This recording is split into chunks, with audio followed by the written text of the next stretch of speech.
Magandang araw Pilipinas, narito po muli si Dausmas. Ito nga po ang content mo ngayon, ang pagkahirap po ng J20 sa F-50 Multirole Jet Fighter ng Pilipinas. At ito po ang tinatawag na part 2.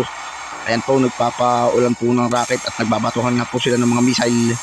At ayan po, panoorin niyo po maburay at medyo nakaka-counter. At ang ating pong barikong padigma ay nagpakawala ho ng C-Star o sila ay po na missile.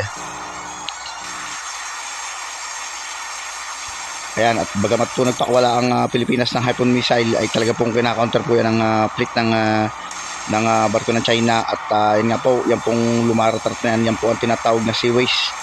At yan po, mukhang na-counter ho ang ating mga tinatawag na Hypon missile o C-Star. Yan po yan eh, marami po yung klase ng mga short range sa missile.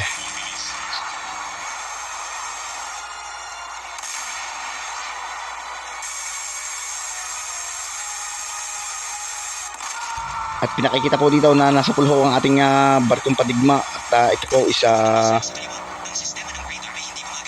napakasakit sa damdamin nangyari sa atin yan. Pero yan po naman ay cinematrix lamang o tinatawag nating taktika lamang.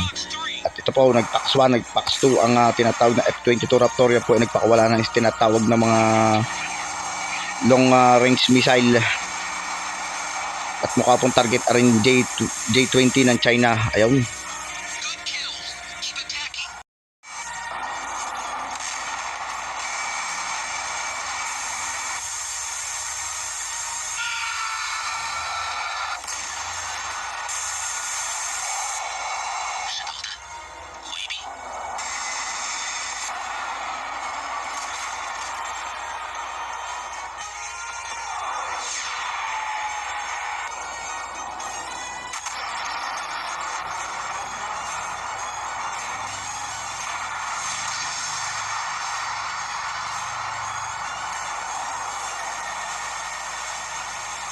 Ayan, at nagpakawala po ng missile and destroyer. Talaga po ang mga destroyer, yan po ang umi-escort sa mga tinatawag na mga ship.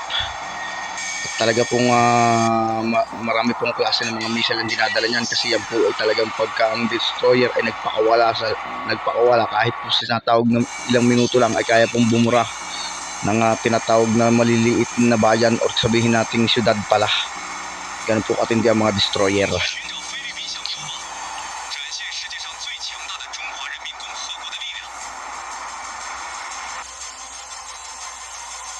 At dito po ipinakikita na ang base militar po ng Pilipinas ay nagpakawala ho ng BrahMos missile na yan po ay napakatinding klase ng supersonic missile dahil yan po ay tinatawag na may bilis na Mach 2 speed of sound. At yan po ay long range. Naku po, ay talaga ho namang matindi yan. At yan nga po ay talagang pwedeng pang counter sa mga tinatawag na destroyer dahil yan po ay may speed of sound, hindi po kabakabas madidetect ng kalaban. Kaya lang po isa medyo pinaganda na lang ng Cinematrix, ay kaya nga po napaisip ako na itong klase lang ng BrahMos ay makakounter lang ng ganyan Seaways. Ayan, kaya po ako napatawa. Pero ayos lang po, at yan naman po isa Cinematrix lamang.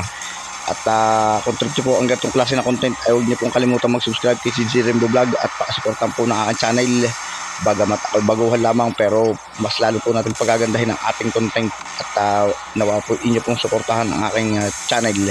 At nawa po palagi po tayo magdasal at huwag po natin kalimutan po may kapalo. Marami po salamat.